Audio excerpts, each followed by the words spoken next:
Welcome to the Purple Political Breakdown. National security is a very complex situation. There are things that we can continuously do to improve it, of course, whether it's, improving the efficiency process to allow better innovation and reallocating budget resources, or it's to improve our cyber warfare, cybersecurity programs, continuously advancing it, making it the best in the world. Honestly, we probably should, because if I'm a country that doesn't have the military power that America has, one thing that I will do is invest a lot of money in my cybersecurity abilities. Do you want a great website like this? This is my podcast website where I direct the audience to come to watch the content, listen to the content, read the blogs, and much, much more. If you want to have your own customizable podcast website, then join my affiliate link in my description to sign up for something called Podpage, and they can help you customize an easy podcast website for your personal podcast. Sign up to get a discount now. Again, use the link in my description to join Podpage now.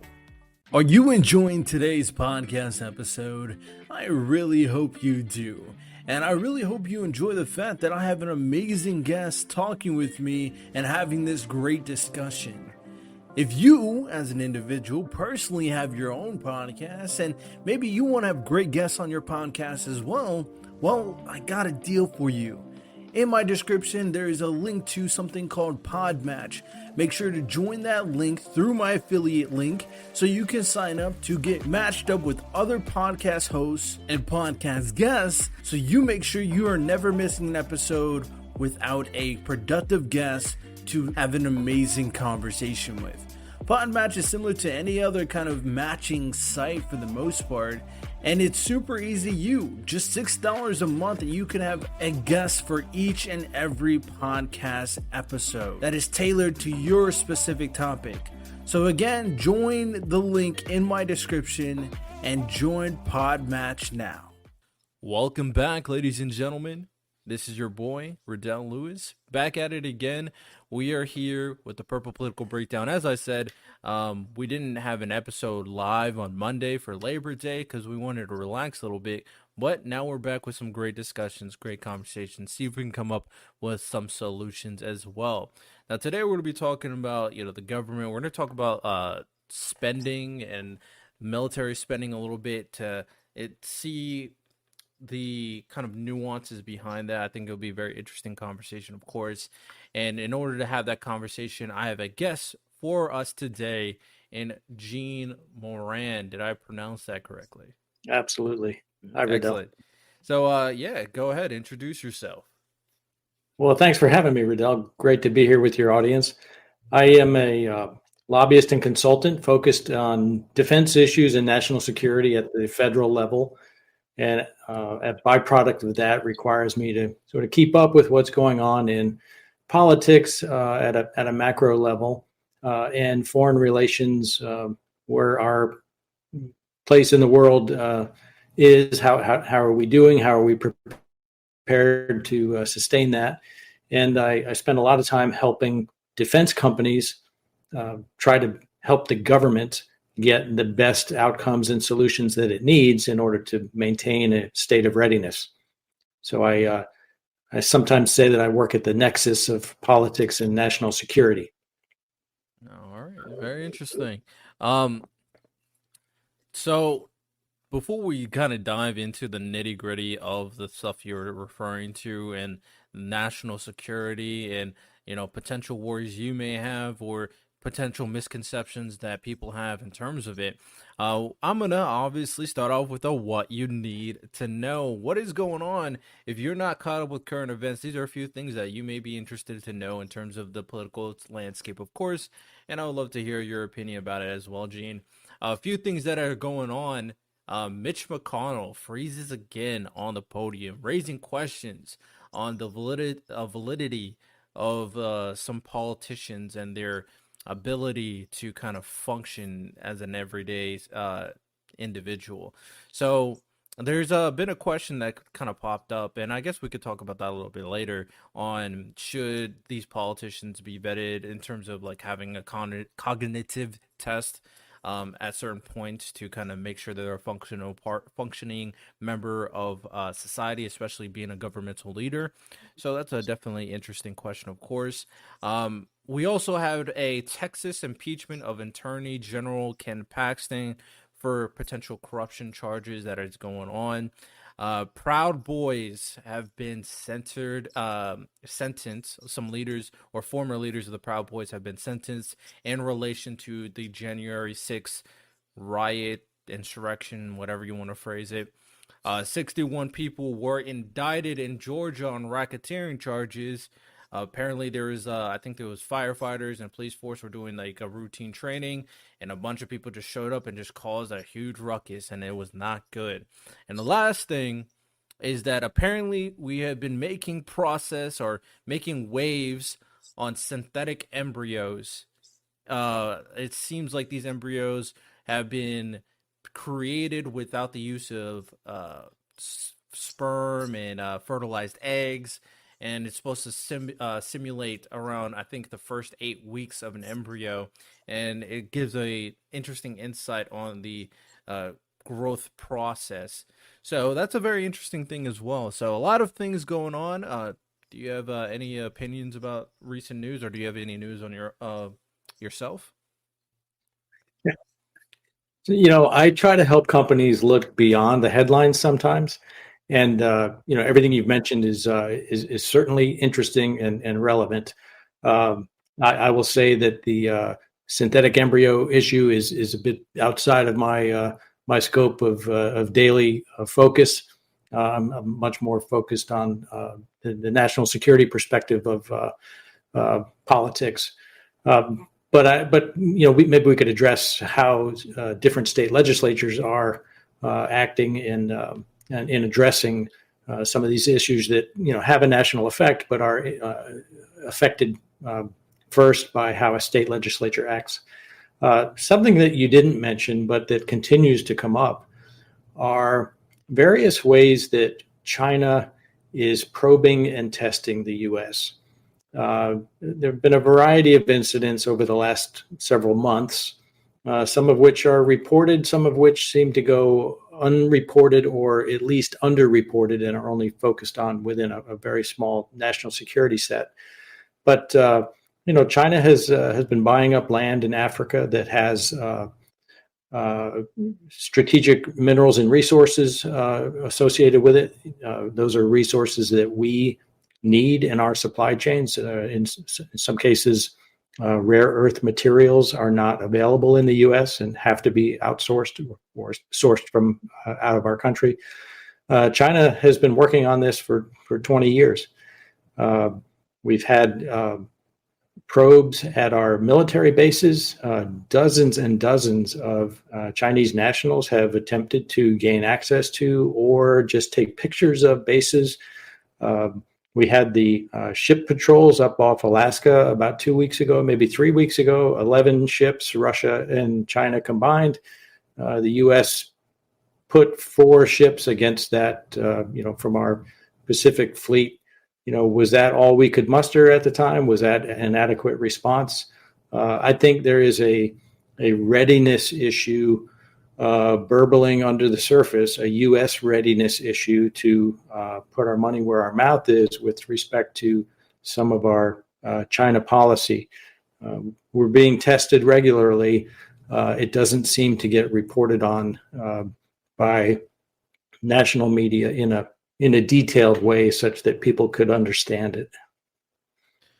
Well, I guess the ways to start this conversation, because there's a lot of prongs to it, of course, is when you're speaking about national security, what exactly does that mean to a person, to a citizen of the United States? Because obviously they probably heard this term a lot and have some broad underbrushed ideas, but don't really understand the true significance of this term. So can you explain that for the people? It's only natural, Riddell. We've lived in relative peace in a global sense for over 75 years now. since the end of World War II. It's not to say that there have not been international conflicts, but we in the United States have lived in relative peace. We have had an all-volunteer military force for decades now. And so when we were fighting overseas, it was a very, very small portion of the population that was truly feeling that. And as a result, that those wars were allowed to go on probably longer than they would have had more people been feeling the brunt of participation, if they had family members in the military, so to speak. So it's only natural that we view national security in sort of abstract terms because it doesn't seem to affect us day to day. But I've had the good fortune to serve in the Navy. I was a Navy captain, commanded ships at sea. I served for 24 years. In one of my roles, I escorted members of Congress around the world on international delegations. I was able to see, observe, and in some cases participate in very high-level meetings with our allies and NATO partners. I've seen firsthand through interaction with foreign militaries what the relationships mean in a global sense, how other countries are relying on us and how we rely on other countries to do basic things like maintain sea lines of communication where all of our commerce can move without risk. For those who don't appreciate what it took in World War II to get to this state of relative peace, I would encourage them to do a little bit of homework and ask, what if we didn't have this peace? What if we were fighting in a different front? Today we hear a lot about the U.S. defense of Taiwan should China invade Taiwan. While that may be something that comes about, many people can't embrace what could that mean? What would that mean to us in my home? Well, if you were to imagine U.S. Navy warships being sunk in a battle like that, which every war game that's been conducted to sort of game this scenario out suggests that we would take very serious losses, potentially loss of aircraft carriers, loss of aircraft. We've not seen those kind of losses on the global stage since World War II. And, when there isn't a clear sense of balance in world order, if there's any kind of vacuum, history proves that vacuum will fill. And so what would the conditions be? What would that mean to our economy? What would it mean to our need to raise a military by perhaps a draft or conscription of some sort? It could change people's lives dramatically. And we're at a point now, 75 years since World War II, where multiple generations are removed from that time period. So, what does it mean? It means, how do we protect our standing if it were ever challenged? And what does that mean to us? So, when it comes to the United States, we know that the general perception, which is very, warranted, is that the United States is the strongest country in the world, greatest military in the world. We spend a lot of money on our military, takes a good chunk of our budget, our spending budget, of course.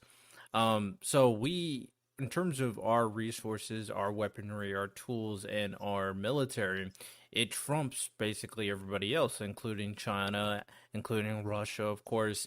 So with that said, what exactly would be the concern for other countries, even if, because we know that China and Russia, they want to form the BRICS alliance, they want to challenge the United States, and they are allies as the dominant influence throughout the entire world.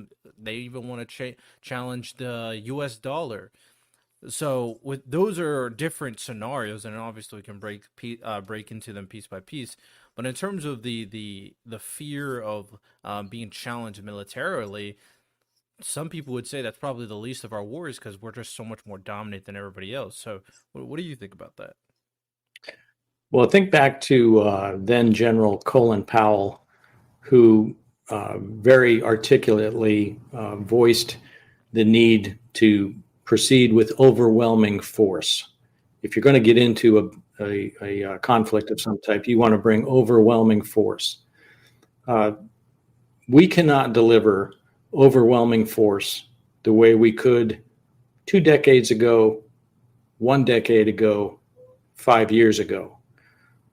Behind the scenes, there has been a serious decline in our military readiness. Yes, we spend a lot. Yes, we have a very capable force when measured against any other nation in the world.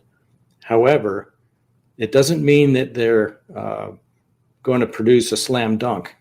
So essentially, walking into Kuwait or Somalia, as we did 2 decades plus ago, that's different than taking on what are referred to as near peers when you talk about somebody like China or a country like China. Now, not everybody agrees that near peer is the correct terminology, but there are things that we don't know about conflict with somebody like China. They've been watching us for decades and how we fight. They know how we move. They know our logistics. They understand our supply chains. They have a very good read on us. I'm confident our intelligence community has a pretty good read on China, but public information suggests that they continue to outproduce us in ships every year. They're spending and delivering more on ships year over year, and that's been going on for a number of years. We have an industrial base challenge in the United States in that the defense industrial base has contracted as much as 25% in the last 5 years, 6 years. Going into COVID, it was challenged, and then COVID stressed supply chains. And in 2021 alone, there are academic and think tank reports that suggest we had another 4 or 5% contraction in just the year 2021. So we're not as capable as we were. Yes, we have significant capability, but it doesn't mean it'll be a clean win without any without loss of life and without loss of major capital assets. It's always tough in a time of peace. We've seen it throughout history in a time of peace that obviously the military power that once great nation had was going to start dwindling. Now, as you said, in comparison to our peers, at the very least, we seem like we're still pretty dominant. But the natural progression is our military will get weaker, despite us spending like the most money on a military in the entire world.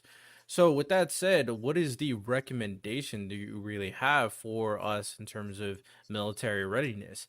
Are you really focusing on the allocation of resources being utilized more efficiently? Are you focused more on the training itself and how they're getting Marines, Navy, Army ready for different scenarios and situations? Which part are you focused more on in the military readiness aspect that you're concerned about? Yeah, well, the way it's usually discussed is that there's a balance between modernization, buying new things, and maintenance, sustaining what we have. Technology changes and advances. Systems that were or platforms that were built 20 years ago were probably designed 30 years ago. And think about the changes in technology that occur. We do have the capability to do some sorts of technology upgrades, but in airframes and in ships and just in basic metallurgy, some of those platforms have a very specific lifespan, sometimes 30 years, sometimes 35 years. I happen to be in San Diego as we're speaking. I'm at a fleet maintenance and modernization symposium where industry and the Navy are talking about present day readiness versus future readiness and what can be done. And it's where those groups can be speaking publicly and transparently about what the needs and challenges are. I help companies who do both of those things, modernization and sustainment. I have companies that I work with who are bringing forward software solutions that allow us to do things that we couldn't even dream of 5 years ago. Things that relate to aggregating data, looking at meta-analysis, being able to do predictive sort of forecasting of how equipment is predicted to perform, when will it need to be maintained, those kinds of things. I have other clients that produce very fundamental things like valves and switching systems that allow other systems to perform at their maximum. Major weapons platforms go through periodic, very heavy maintenance. In the Navy, they refer to it as depot level maintenance, where you have to take assets off the line periodically to really do deep maintenance. Think of an aircraft carrier rotation. There's typically a third of the carriers in heavy maintenance. There's a third of them training to prepare, and there's a third of them out deployed. So it takes that 3-to-1 ratio to maintain global presence. A lot of people don't think about that because it's not necessarily right in their day-to-day activities, and they just don't see it. So there's always this balance and blend, and figuring out what's the appropriate thing to spend on is always the challenge. There's a saying in military spending that we're always preparing for the last war, and we struggle to use our imaginations to really land on what do we need to be building for a future war. Sometimes we can't imagine how that future war might unfold. I'll use an example of Russia and Ukraine. Who would have thought that moving Starlink at the direction of Elon Musk would allow for a type of communications that Ukraine didn't have access to prior to the start of that war, but it changed how they could execute command and control, and allowed them to establish a footing and a way to communicate among themselves. Things like that were not necessarily imagined 2 years ago.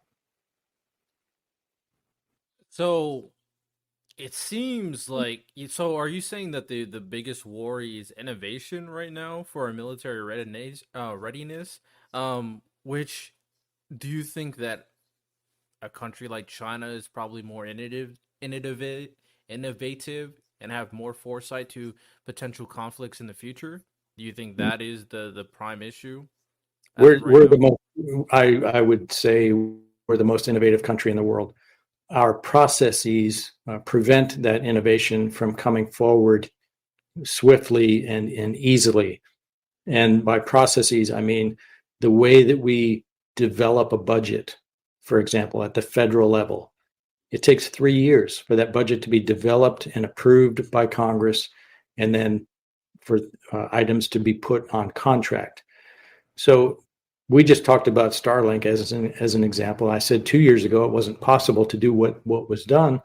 Well, imagine if we had to make decisions about a budget 3 years ago about what we want to spend money on, and it takes that long for the executive branch to formulate its plan, to bring it forward, get it approved by the president. The president sends it to Congress. They get to put their imprint on it.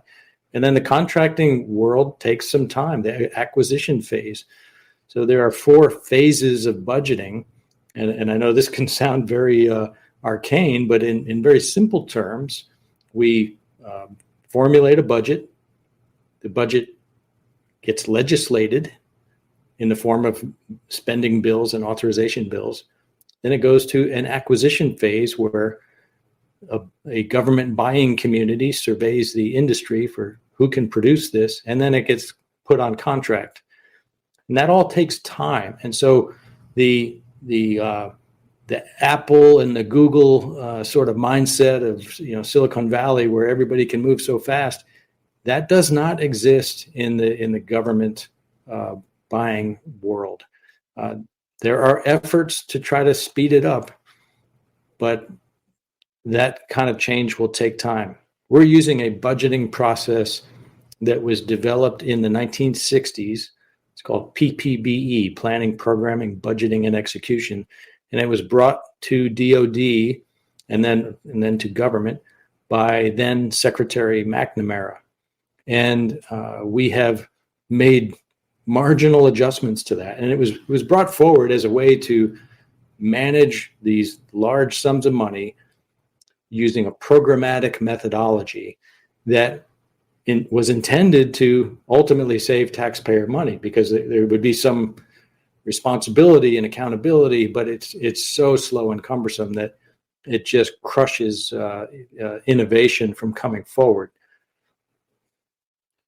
So when it comes to this and the federal government, because we know that some issues that some people may have is the federal government's not quick enough to act on certain circumstances, but we also know the reason why that is because the check and balances we put in place to ensure that things are not able to be done in a very corrupt manner, as best as it is. Some people still think it's corrupt, but to each your own. But the reason why I bring that up is that when it comes to spending, and if some people make the claim that our allocation of budget resources is already pretty inefficient, I guess the worry for some individuals is if you speed up the process, there's going to be more margin of error to utilize these resources inappropriately, especially when the budget is so large, as you said, because you're handling trillions, billions, hundreds of billions of dollars.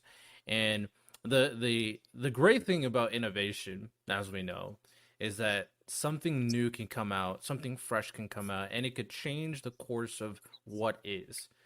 The danger of innovation is it's a risk. It's a huge risk, and the risk may not pan out, and everything could be for naught. So, with that said, how would you be able to ensure that we don't quicken the budget allocation process enough to where we can manage that margin of error, but also keeping it slow enough for people to make sure that they're doing their due diligence in figuring out how to allocate everything? How would you be able to mitigate both of those circumstances? Well, you use the word risk, and it is always about balancing risk in different ways. So let's step back a few years. During the President Obama administration, there was a strategic decision made that we would no longer prepare our military to fight on a two-theater front. That was our longstanding policy, to be able to fight two very large-scale wars at two different places in the world at one time. We backed off of that, and we now, all right, one war, should we have to, at one place in time. That means that we took on risk that multiple countries wouldn't be capable of generating enough of a problem for us at two different places in the world. So we national security decision makers have decided we're gonna prepare for one. So now think about what's happening today, where you have Russia, China, potentially Saudi Arabia, North Korea. Could you imagine that potentially multiple things could flare up at once, and we might be pulled in two directions? So that would be an example where we took some risk. It was thoughtful risk, and it was balanced against what we could afford. And the risk is either working or it's not in our favor. So far, it's worked in our favor. You have to take some risk in how you allow for accountability in any organization. I don't believe there's a hard binary answer of we're going to get it 100% right or we're going to get it zero right.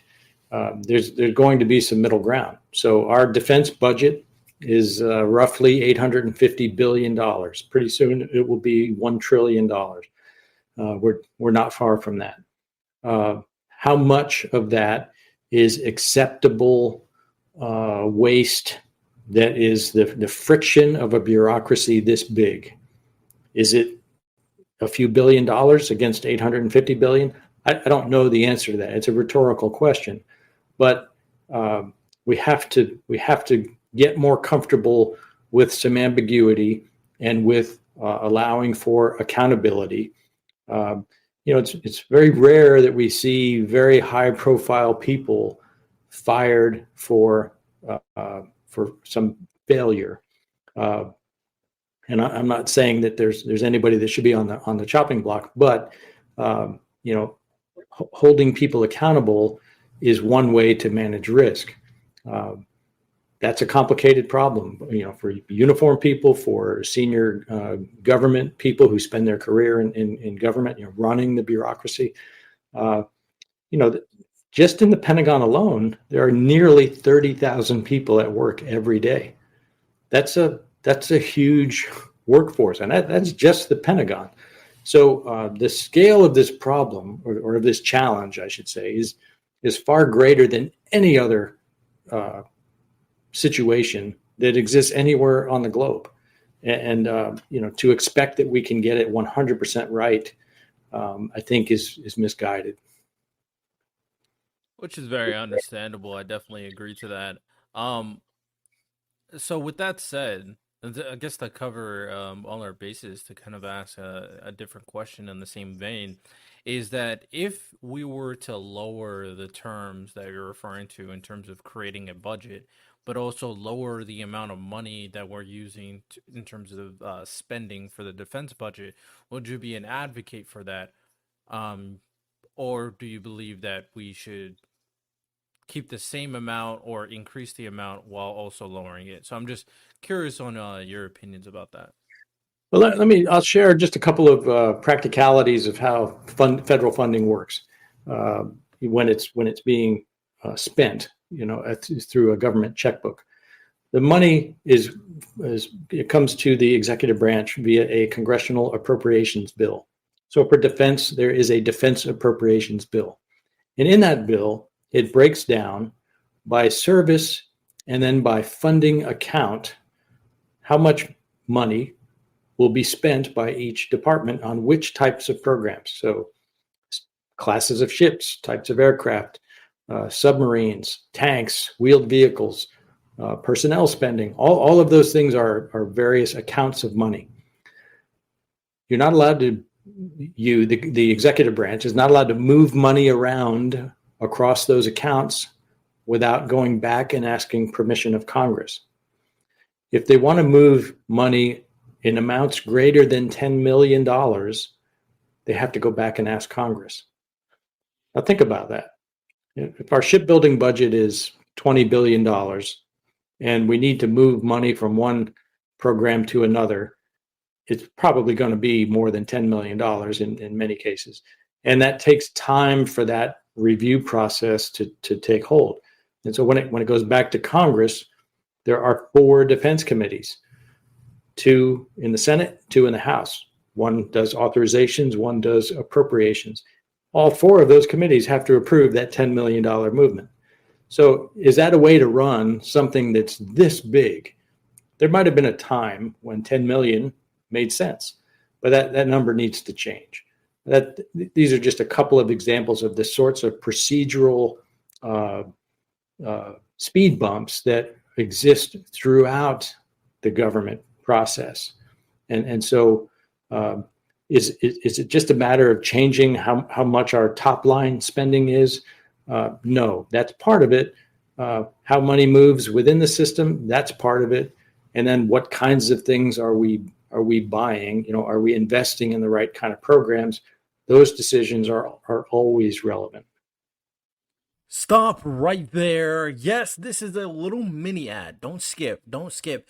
All I want to tell you right now is that at the end of the day, when it comes down to all the discussions I want to have, I want to be able to communicate with you, the audience. I want to be able to relay a message and receive a message from everyone and try to come up with these great solutions that I keep on talking about. So if you want to be part of the community, make sure you go to the website and sign up for not only the email list so you can get weekly emails from me for the podcast episode, informational sessions, all that great stuff, but also sign up to go on my Discord so you can be part of the discussions, debates on my live streams. So be sure to go to the website, www.purplepoliticalbreakdown.com, and go to the email list, sign up, and go to the Discord and join the server. Now back to the episode. So I'm glad you brought that up because one aspect that I was thinking of, obviously it's a very nuanced situation, is that obviously the top line amount would be maybe pretty off-putting for potentially Democrats, for example, who may want to lower the defense budget. So they probably would agree more if it's lowered. So that's why I brought that up, because at the end of the day, and I'm not even advocating for it, I'm just bringing it up to see where we can figure out some gray area to kind of push things a little bit further. So with that said, obviously it comes into making sure everybody's on the same page with the top line amount they're referring to. And then next, which is very interesting in terms of the four communities and, whether or not there needs to be four communities that need to look at it. The other aspect, like you said, is the amount of change, or the amount or threshold amount that needs to be brought back to Congress for, which is another interesting part of it. So there's a lot of a lot of back and forth when it comes down to it. And your suggestion is that there are some aspects throughout that entire process that either need to be shortened, cut out, or, like you said, the threshold needs to increase. Is there any other things that you're referring to that needs to be make things a little bit more efficient? Well, I'm not so brilliant that I'm the one coming forward identifying all that's wrong with federal budgeting. This is a well-recognized problem by those that work it on the inside, such that there is a commission that's been established by Congress that is made up of professionals who have experience as government comptrollers or even as prior elected officials or confirmed appointees, who are coming forward after a period of analysis with some recommendations that will include things like this. They have recently released an interim report to Congress. The gist of it seems to be that the Department of Defense needs more flexibility than is presently allowed by Congress. That's not the only answer to this, because it's such a multifaceted problem. But this commission will release its full report in, I believe it's the spring of 2024. And once that happens, we'll then be faced with the challenge of Congress approving, because they have oversight of these executive branch spending patterns. It will take time to implement these changes. And when I say take time, this could be decades to turn the ship the way it needs to be turned. Yeah, it definitely seems like a very nuanced situation to kind of navigate the budgeting, especially just in general in terms of federal budgeting, and the allocation of the resources itself. So with that said, because the biggest thing you're referring to in terms of the efficiency of making sure the budget is utilized a little bit more appropriately to allow for innovation, which is very important things at the end of the day. And the concern is, if we're not doing that effectively, that potential rivals can catch up to an extent to make things at least more dangerous than it has to be. So I definitely understand that understand that sentiment. So kind of to speak on these other countries that can potentially be threats to us, why do you believe they can be potential problems moving forward, considering everything we talked about? Well, I don't think it's a secret that China has been playing a long game for longer than you and I have been alive. And that is a cultural difference between them and the United States at the state government level.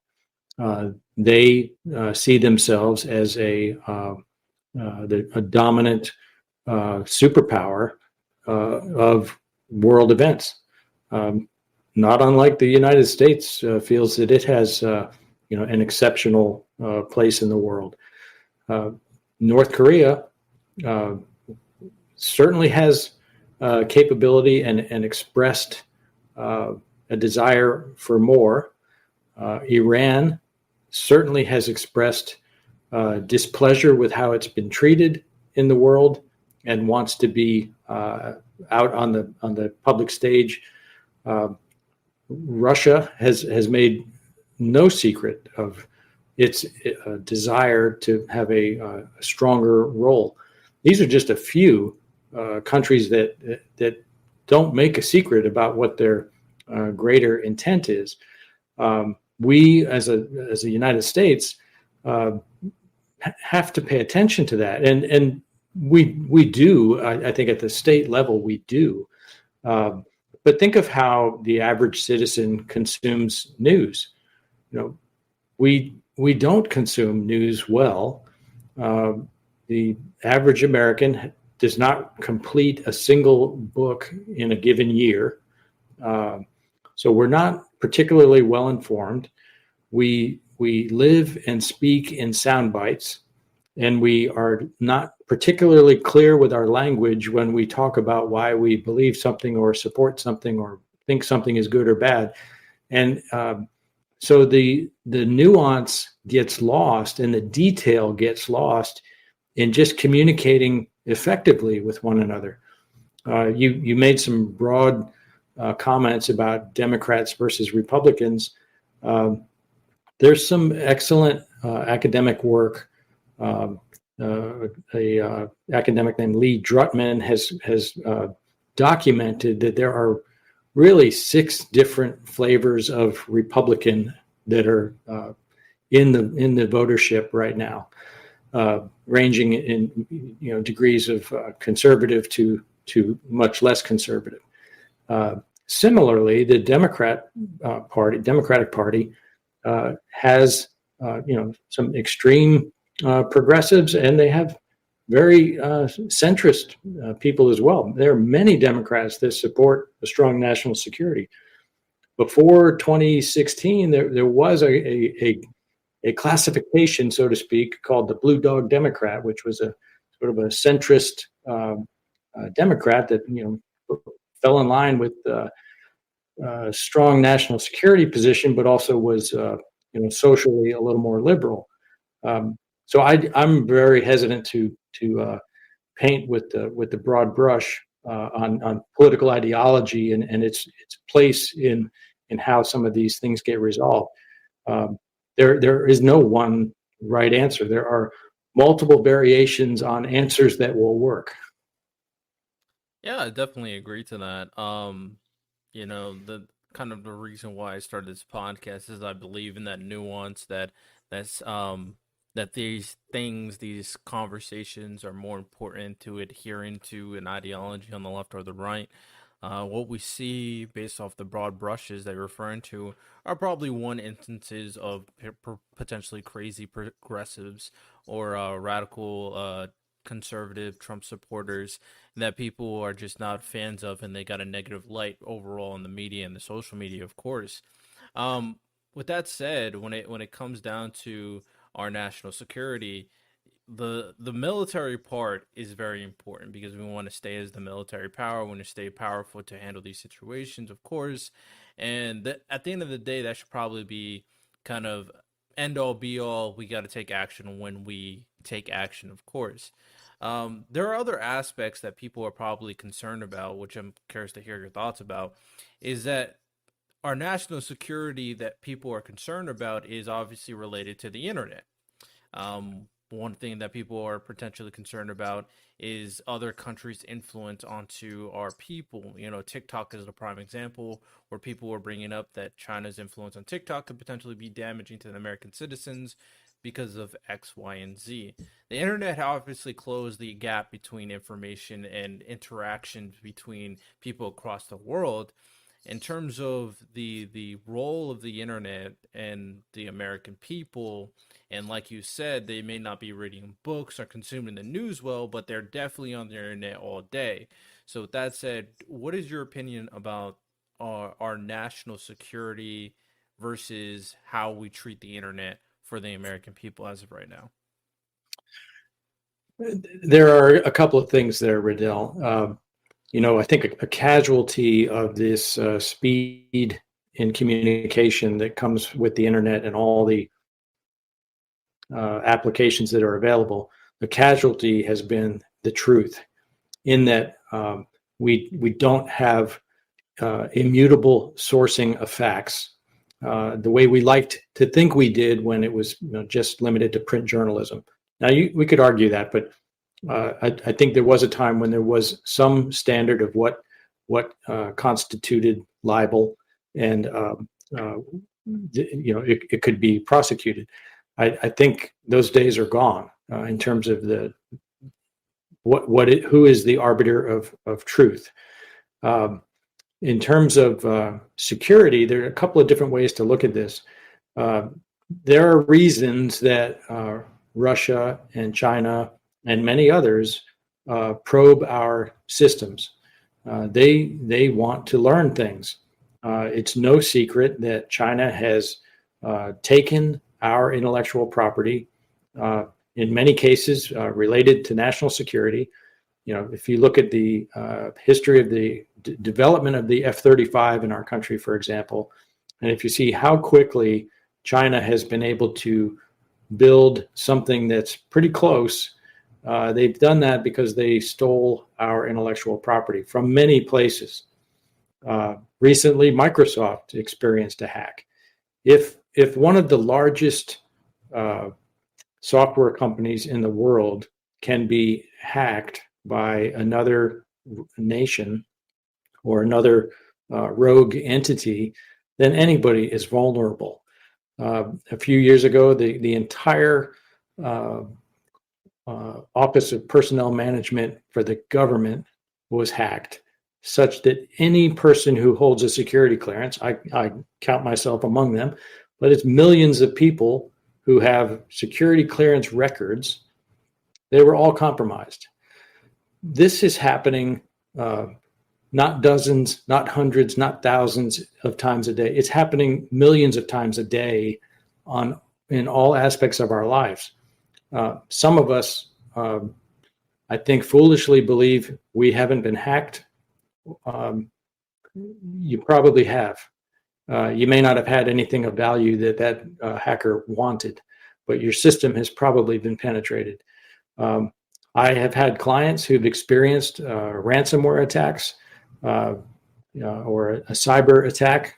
These things are not widely publicized when they happen, but believe me, the FBI understands what's required to fall in on a situation when it happens and try to use some sort of forensic analysis to figure it out.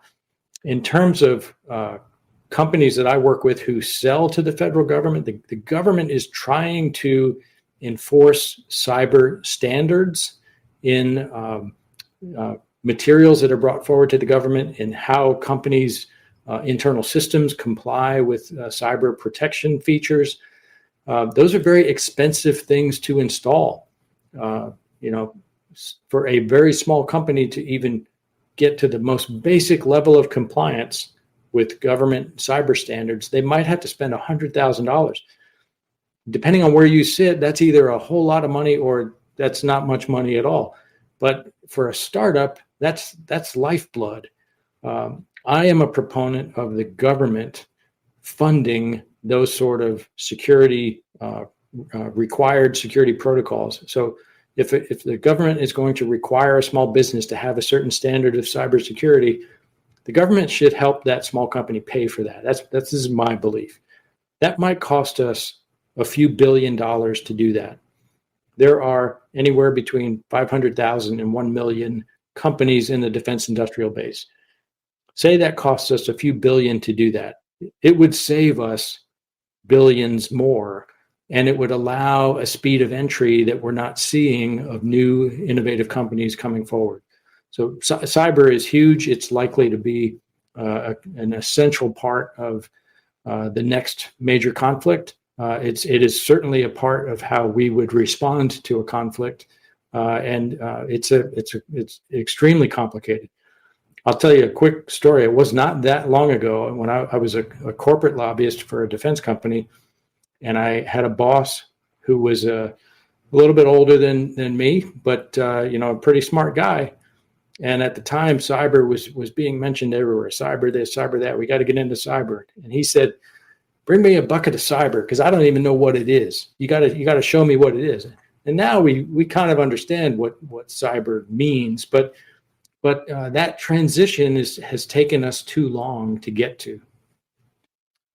I'm glad you brought that up because as of right now, in my personal opinion, obviously, we talked extensively about our military and, that's very important. But moving forward, I think it's very obvious to me at the very least that cyber warfare is going to be the future. Like you said, having the ability to have the proper protections against potential hackers, and also, honestly, probably having hackers of our own infiltrating other countries. Um, Cyber warfare, especially considering more and more information is being inputted on the internet, knowledge. Matter of fact, they are transitioning more and more, trying to, at the very least, into virtual currency as well. So basically, anything and everything that makes up a society will be put on the internet. And another part of it, obviously, as well, is AI technology, because that also is increasing in popularity and usefulness. And the translatable skills that AI has been doing more and more since its like initial implementation, which honestly, once it started getting popular, probably around last year, it just been accelerating at a crazy rate, which more and more technology is being created from it. So, in terms of, cyber warfare and AI technology, honestly, in my opinion, being the future of it should be national security, how much focused as a country as a whole do you think we should be putting into our efforts into mastering AI technology and cyber warfare? I think they are two separate but related disciplines that are evolving. The U.S. federal government has been making very serious strides in establishing a structure to oversee cybersecurity. There is a combatant command devoted to this sort of activity.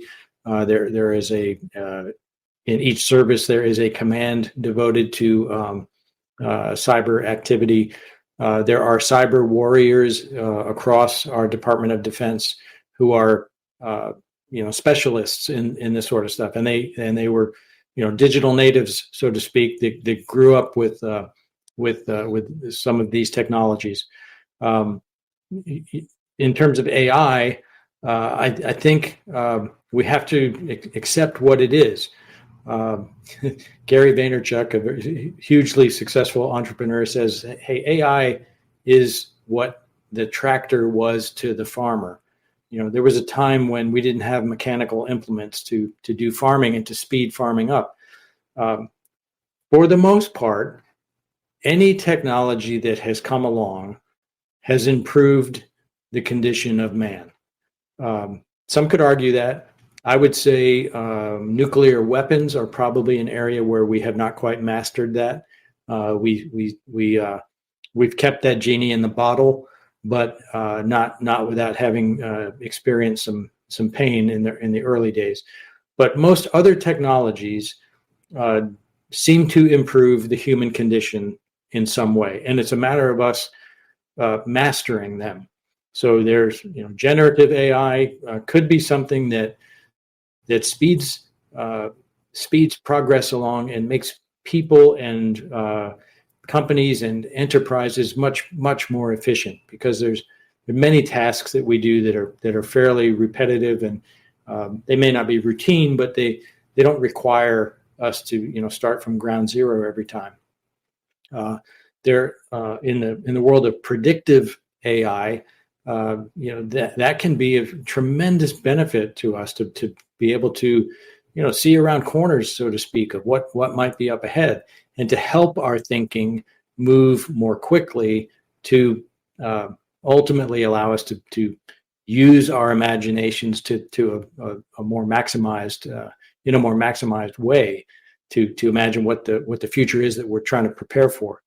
I think these are critical ingredients of life today and of international relations and how we interact with other countries. But they're here to stay. They will not go away. So it's for us to master them.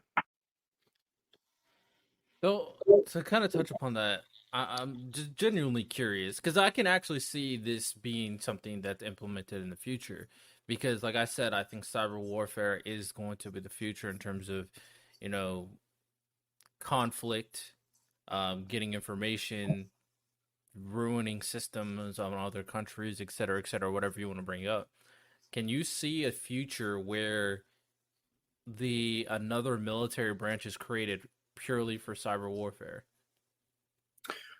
Absolutely, and I don't know the exact inside architecture of Space Command or Space Force, but I imagine there's a sizable cyber component there. I know there's a cyber component in every other service, so Right. it only makes sense. Riddell, when I went to a joint school, this was back in the 90s, so or late 90s. We were forcing Army, Navy, Air Force to go to school together to learn how to work with each other as a service. In those days, we were talking about the possibility of some internet virus taking down our financial system. What would happen if the stock exchange were taken down, or if Bank of America were taken down? That was the sort of the thinking of what cyber could be. Those sorts of things do happen, and we see where trading gets stopped for some sort of activity, or a part of a bank might have an issue, and they're able to isolate it and move on. So we don't necessarily know that it's happened, but these things are happening, and it's not that we couldn't imagine them, but in those cases where it's civilian activities, it takes a whole of government approach that is working in concert with industry, and some play better than others in those situations. Some are fully engaged, some are not. That's a leadership challenge. I would say, coupled with cyber, at least with respect to warfare, is the use of uncrewed systems. So we used to say unmanned. The term of art today is uncrewed. So we have uncrewed submersibles, underwater vehicles that can do a lot of things, some of which we can't talk about here. We have uncrewed surface vessels of varying sizes, some quite large, that we have proven can work. Those can give us great flexibility to have presence and response and surveillance in places around the world where we don't have to put people at risk, but it requires a degree of command and control and cybersecurity and the understanding of data and artificial intelligence to help us, monitor and process things on that scale. So they fit together. So I definitely agree, and we talked about quite a bit. And I guess to kind of touch upon a final important point in reference to national security is that when it comes down to our own borders, a lot of people have complained, especially from our southern border, of course, that illegal immigration has been a continuous problem. And in comparison to the conversation of cybersecurity or our military, there are relatively positive notions about both. Whereas the people, by my kind of opinion, or at the very least insight on what I've seen, is people have a pretty negative interpretation or negative outlook in terms of us handling the illegal immigration problem in terms of our national security. So with that said, what do you think about us handling our borders? How do you think we can improve in that aspect? I don't know of another country in the world that does what we do with respect to management of people at the border. and I've been to over 60 countries. Um, we allow people to come in, and then we subject them to some form of monitoring, and we set a date for them to appear before someone in our immigration or judicial system. But it's so backed up, and there's poor enforcement that we have generations now that have lived in this country without conforming to our immigration policy. Our immigration policy has been conflicted for decades across multiple administrations. You can apply force at the border. I mean, that could be a solution. I don't necessarily propose that, but when you look at how other countries deal with it, there are fences and locks that keep people out unless they've been granted permission to come in. It doesn't seem that we have that system quite figured out, at least on the southern border. And so I think there's legitimacy to the position that we've got to figure out how to secure the border. There can be ways to layer who should be allowed in and who shouldn't be allowed in, but it can't be a free for all. And I think there's a well-earned perception that we don't have clear control down there, and that's been a problem now for just far too long. How do we solve that? We need a national will to inform the government that we elect. We do elect these officials that make the law and that determine the policy, but it takes time. And the problem is that during that time that it takes to address the policy issue, more bad things happen. More people come in, and so something does need to be done. I'm ideologically independent, but I can see that not having control of that border is problematic. I definitely agree. I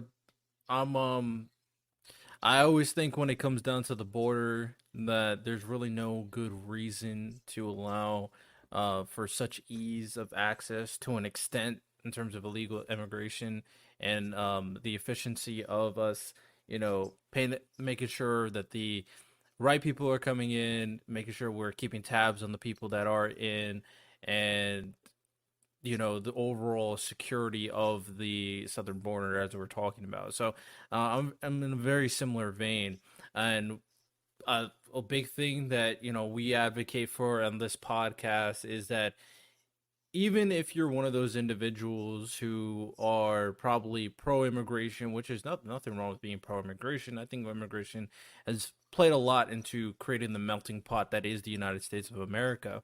But I do think there's a general recognition that illegal immigration is probably not the best, considering, like I've said before, they're illegal for the most part. We just want to make sure everybody's vetted properly. So that's why you got to be an advocate, especially if you're super against it. Got to be an advocate. Like Gina said, you have to vote in individuals. You have to vote in people who are more committed to making sure that our border is secured and all the other aspects that we're talking about in terms of national security.